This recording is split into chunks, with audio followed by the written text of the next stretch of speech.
Assalamualaikum warahmatullahi wabarakatuh. Dikisahkan, Baginda Raja baru saja membaca kitab tentang kehebatan Raja Sulaiman yang mampu memerintahkan para jin untuk memindahkan singgasana Ratu Bilqis di dekat istananya. Baginda tiba-tiba merasa tertarik, hatinya mulai tergelitik untuk melakukan hal yang sama. Mendadak beliau ingin istananya dipindahkan ke atas gunung agar bisa lebih leluasa menikmati pemandangan di sekitarnya. Dan bukankah hal itu tidak mustahil? Bisa dilakukan karena ada Abu Nawas yang sangat cerdik di negerinya. Abu Nawas pun segera dipanggil untuk menghadap Baginda Raja. Setelah Abu Nawas dihadapkan, Baginda Raja memerintahkan, "Sanggupkah engkau memindahkan istanaku ke atas gunung agar aku lebih leluasa melihat negeriku?" tanya Baginda Raja. Abu Nawas tidak langsung menjawab.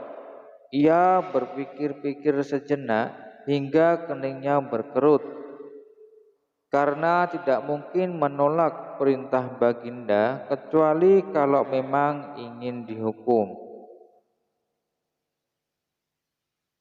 Pada akhirnya, Abu Nawas terpaksa menyanggupi proyek raksasa itu.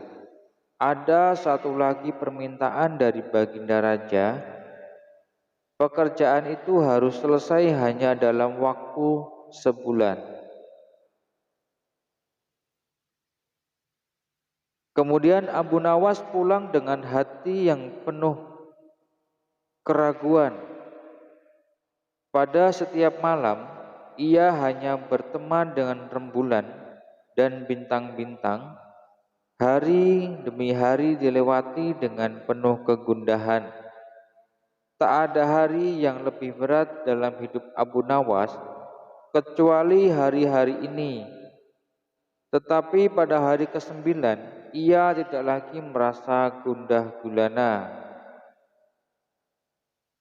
Pada keesokan harinya, Abu Nawas menuju istana. Ia menghadap Baginda untuk membahas pemindahan istana. Dengan penuh senang hati, Baginda Raja akan mendengarkan apa yang diinginkan oleh Abu Nawas.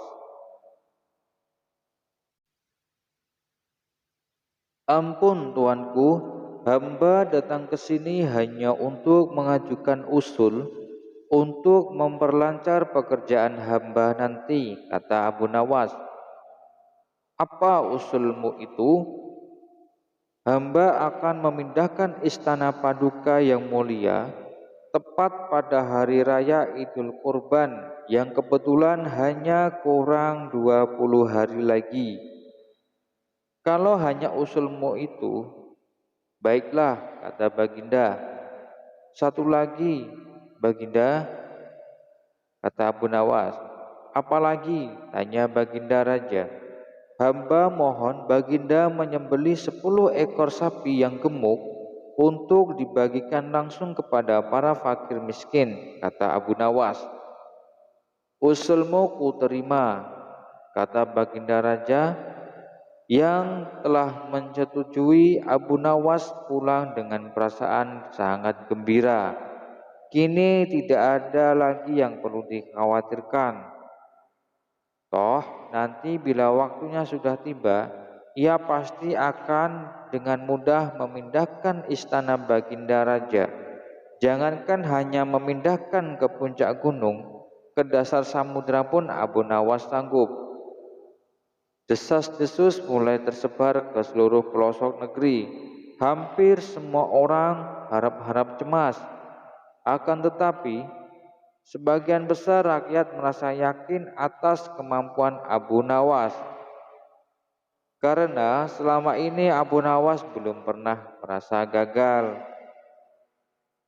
melaksanakan tugas-tugas aneh yang dibebankan di atas pundaknya. Namun ada beberapa orang yang meragukan keberhasilan Abu Nawas kali ini. Pada keesokan harinya, saat-saat yang telah dinanti-nantikan telah tiba, rakyat berbondong-bondong menuju lapangan untuk melaksanakan sholat hari raya Idul Kurban.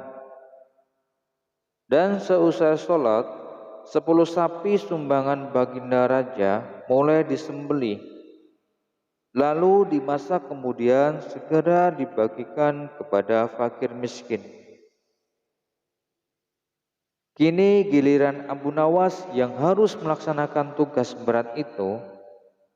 Abu Nawas berjalan menuju istana diikuti oleh rakyatnya.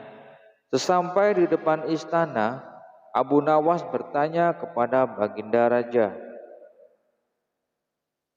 "Ampun tuanku yang mulia, apakah istana sudah tidak ada orangnya lagi?"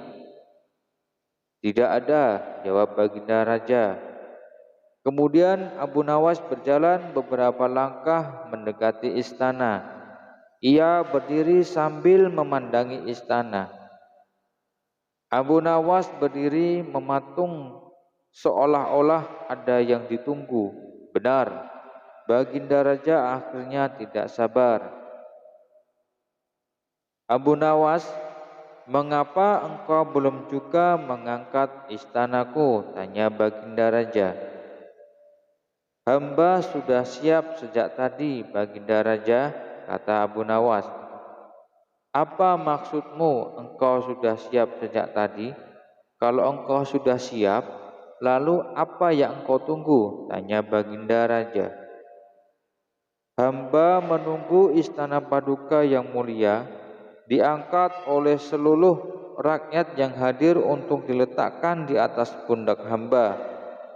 Setelah itu tentu akan memindahkan istana Paduka yang mulia ke atas gunung sesuai yang titah Paduka perintahkan."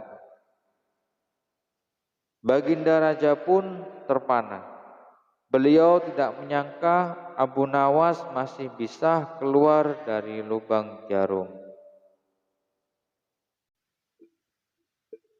Cukup sampai di sini dulu ya perjumpaan kita kali ini, dan nantikan kisah terbaru selanjutnya. Wassalamualaikum warahmatullahi wabarakatuh.